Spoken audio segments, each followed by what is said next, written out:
warahmatullahi wabarakatuh. Perkenalkan, nama saya Guntari Jatimulyani, NPM 2527014013, Program Studi Pendidikan Dasar Universitas Majalengka. Di sini saya akan memaparkan materi mengenai konsep dasar manajemen pendidikan.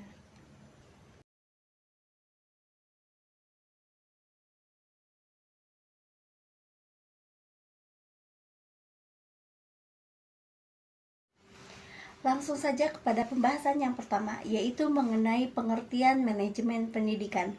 Apa sih pengertian dari manajemen pendidikan itu? Jadi, manajemen pendidikan merupakan suatu cara penting yang berguna untuk mengatur dan membantu proses kegiatan belajar mengajar. Jadi, dapat diartikan secara sederhana bahwa manajemen pendidikan merupakan suatu konsep manajemen yang diterapkan ke dalam dunia pendidikan dengan spesifikasi dan ciri khas yang tertentu sesuai dengan apa yang ada di dalam dunia pendidikan. Manajemen pendidikan memiliki tujuan utama, yaitu memastikan seluruh rangkaian kegiatan yang dilakukan di dalam lembaga itu berjalan dengan baik, efisien, dan efektif, serta mencapai sasaran yang sudah ditetapkan. Tujuan lain dari manajemen pendidikan yaitu yang pertama, meningkatkan kualitas pembelajaran, sehingga tercipta pembelajaran yang aktif, kreatif, inovatif, efektif, dan menyenangkan. Yang kedua, mengoptimalisasi pengembangan potensi peserta didik, baik itu potensi spiritual maupun potensi intelektual. Yang ketiga, efisiensi dan efektivitas penggunaan sumber daya. Hal ini biasanya berkaitan dengan alokasi anggaran dan cara mengelolanya. Yang keempat, peningkatan mutu dan pemerataan pendidikan, yaitu memperluas akses pendidikan yang ada di Indonesia. Yang kelima, adaptasi terhadap perubahan global, yaitu memanfaatkan teknologi digitalisasi sehingga dapat melaksanakan pembelajaran dimanapun dan kapanpun. Yang keenam, penguatan kolaborasi dan kemitraan, baik itu dengan masyarakat, orang tua, maupun lembaga yang lain. Yang ketujuh, peningkatan akuntabilitas dan transparansi sehingga dapat dipercaya oleh lembaga lain. Selanjutnya terdapat fungsi manajemen pendidikan. Yang pertama yaitu perencanaan atau planning, yaitu merencanakan suatu tujuan dan bagaimana cara mencapainya.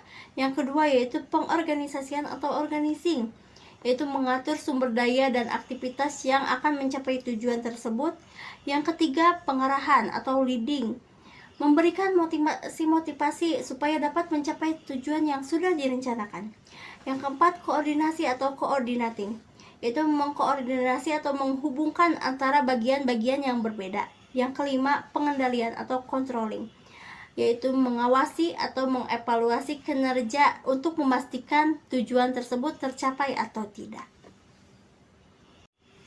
Kemudian terdapat prinsip manajemen pendidikan, diantaranya yaitu partisipasi, transparansi, akuntabilitas, profesionalisme, berwawasan ke depan, yaitu visi dan misi, kemudian sharing authority, dan yang terakhir yaitu implementasi manajemen.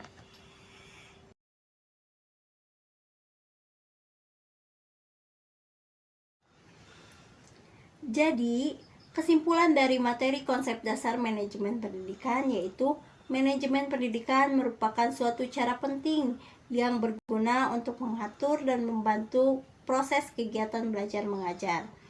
Tujuan dari manajemen pendidikan yaitu tidak lain dan tidak bukan untuk meningkatkan kualitas pembelajaran sehingga dapat meningkat dari segi kualitas maupun kuantitas. Fungsi manajemen mencakup 5 hal, dari mulai perencanaan, pengorganisasian, kemudian pengarahan, pengkoordinasian, dan selanjutnya pengawasan. Prinsip manajemen pun sangat penting dan dibutuhkan sebagai pedoman yang akan dilaksanakan. Terima kasih.